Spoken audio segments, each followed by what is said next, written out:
Justin Gaethje e Michael Chandler fizeram pra mim a luta do ano. Disparado, tá lá no topo. Rose Namajunas e o Weili Zhang fizeram a luta mais morna. Não gostei tanto assim do combate das duas. E Colby Covington contra Kamaru Usman foi de novo mais um show. Enquanto que o nosso Alex Pereira, o Poatan, estreou bem demais dentro do UFC. E esse vídeo aqui eu tô trazendo o que pra mim deveria ser o futuro de cada um desses lutadores. E vamos começar aqui com o Alex Poatan. Qual o futuro aí do brasileiro? Se eu sou o Dana White, se eu tenho o poder de casar as lutas ali, eu faria o seguinte: colocaria contra o Ryan Hall, que é um dos tops dos pesos médios, e não vai fazer luta de wrestling, é luta de trocação. Além disso tudo, ele tem algum nome e é um cara que tem um queixo bem duvidoso. Se ele levar uma mão, de raspão que seja, do Poatan, ele vai dormir. E aí você imagina, o Poatan na sua segunda luta já pega um cara ranqueado, um cara que tem nome, um cara que sim, é muito bom lutador, tem a questão do queixo duvidoso, e vence. Pô, ele estaria a uma vitória de chegar aonde todos nós queremos, que é uma luta contra Israel Adesanya pelo título do UFC. E já adiantando mais para frente ainda o futuro do Poatan, vamos supor que ele seja casado contra o Ryan Hall e vença.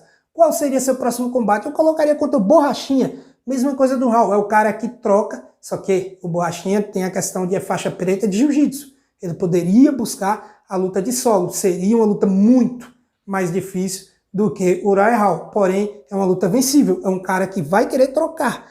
Querer trocar com o Poatan, eu já disse no meu vídeo de pré-evento, se você não se chama Robert Whittaker ou Israel Adesanya, é suicídio.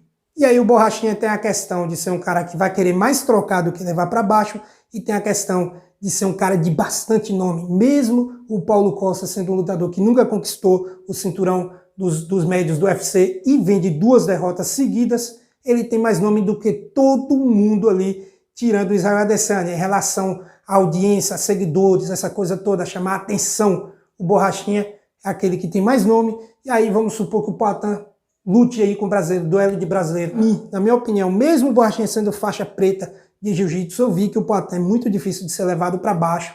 Ele foi levado para baixo pelo Mihaly Davis, foi levado para baixo, porém, ele levantou rápido, se defendeu muito bem, conseguiu ficar ali na grade, deixou o seu adversário cansar, e no segundo assalto veio com um nocaute espetacular com aquela joelhada voadora.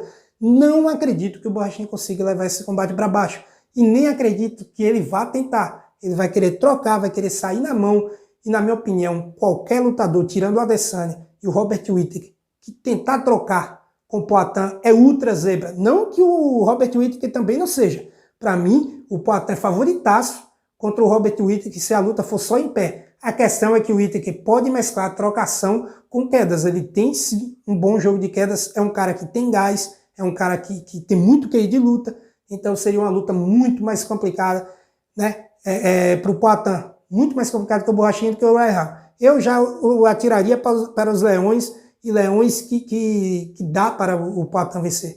Não acredito de maneira nenhuma que o Ryan Hall tenha qualquer chance contra o Poatan, e ainda por cima alçaria o Poatan para voos muito maiores. O Borrachinha sim, tem alguma chance, faixa preta de jiu-jitsu, se conseguir colocar para baixo, pode trazer problema. Mas também acredito que o Poatan seja favorito, um cara talentosíssimo na trocação, e ainda por cima tem disparado o maior punch dessa categoria. Pulando agora para Justin Gaethje e Michael Chandler, qual o futuro de ambos aí? Bom, para mim o Justin Gaethje reconquistou a chance de disputa de título. Vai esperar aí o Dustin Poirier e o Charles do Bronx, esse desfecho.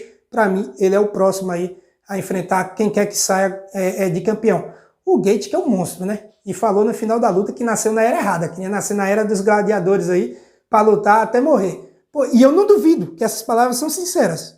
Aí não é para jogar pra torcida, não. Palavras sinceras do Gaethje, hein? Não duvide. O cara é insano. O cara levou um baita de um atraso no primeiro round e você pensa, pô, o Justin Gaethje vai cair. O Chandler vai nocautear. O cara tava tonto, pô. E aí ele ficou mais perigoso ainda. O cara, quanto mais apanha, mais perigoso fica. É um estilo Nate Diaz, só que com punch. Você imagina o Nate Diaz com punch? Para e pensa aí, com punch de defesa de queda. Que pra mim, é o Justin Gaethje. É o Nate Diaz com defesa de queda e punch.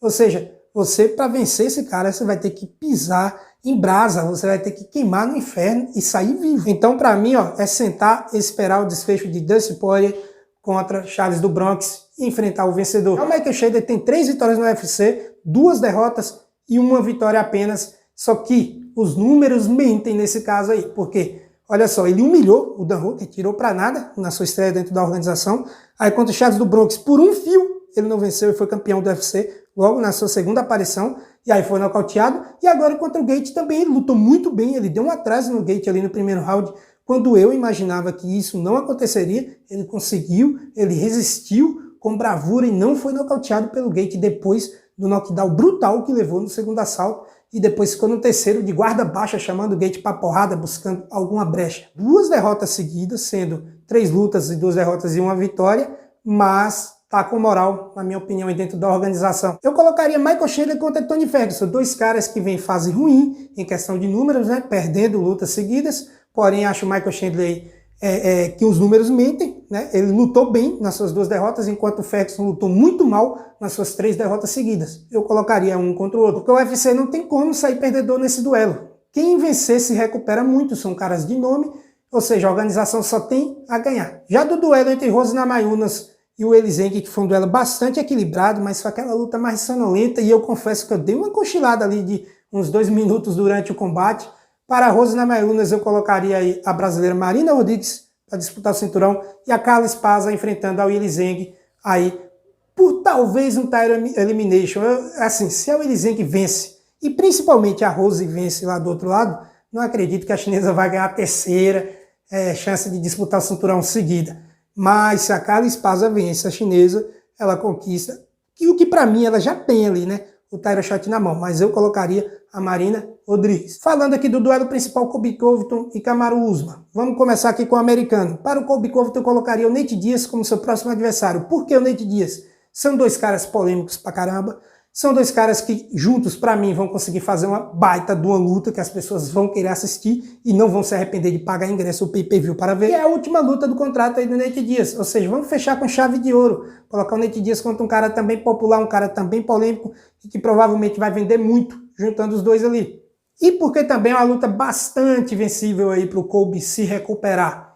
Já para o campeão, para o Kamaru Usman, o que resta para ele? Que praticamente já limpou essa categoria. Para mim não tem outra. A luta do Kamaru Usman é contra o Leon Edwards. Porém, o inglês está marcado para enfrentar o Jorge Masvidal. E se perde, aí o Usman vai ficar meio que no limbo. Quem que o Usman vai enfrentar? Porque o Thompson vem de derrota. O Durinho acabou de perder para o mesmo. Vem de vitória, mas acabou de perder para o próprio Usman. O Masvidal já lutou 2 vezes com o Usman e perdeu as 2. O Khamzat Chimaev tá lá atrás, estreou agora no ranking do UFC. Me corrijam se eu tiver errado, mas pensando aqui de cabeça, não consigo encontrar nenhum adversário aí para o Usman que não seja o Leon Edwards. Se o inglês perde essa luta, e que eu não acho nada de outro mundo que ele perca pro Masvidal, vai meio que ficar ali no limbo. O Kamaru Usman pode tirar aí umas férias aí, né? Esperando o desfecho da categoria, o Khamzat Chimaev enfrentar mais um top aí, quem sabe uma vitória o coloque já no title shot, não sei.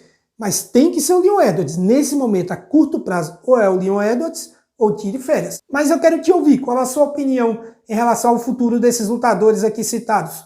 Vocês concordam comigo? Vocês discordam? Não deixe de opinar aqui embaixo no campo de comentários. Se inscrever se ainda não for inscrito, deixar o like se gostou do conteúdo, dislike se não gostou. Tamo junto, valeu, até mais.